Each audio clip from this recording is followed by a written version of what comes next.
बाबुमोन जालायदो ओंख्रियाबो जेबो गैया आलु बेदरसो जेबो नङा मादै आलु बेदर साननानैलाय माथो नांबावगौ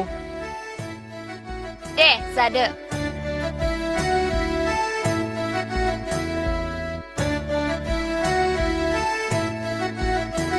दे जासाबलायदो बाबुमोन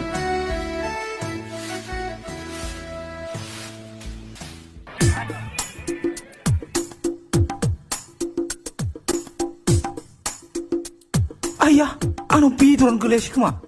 ए दरसेबो गैमारा नामालै है आलुसो है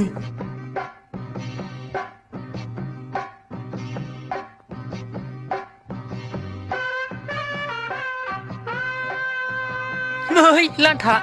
बेदरानो दरसेबो गैया माथो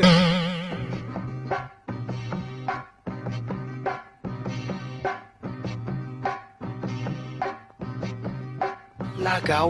बेदर होननाया माथो दरसेबो गैयाब्रा ना आंनावसो गोलैयाखै साला सैमाफोर बेदर मोनजागोन होनना फैदोंमोन नोंसोरो जा दाना आलु गोजाखौनो दे बाबुमोन जादो जायाखै माथो नोंसोरो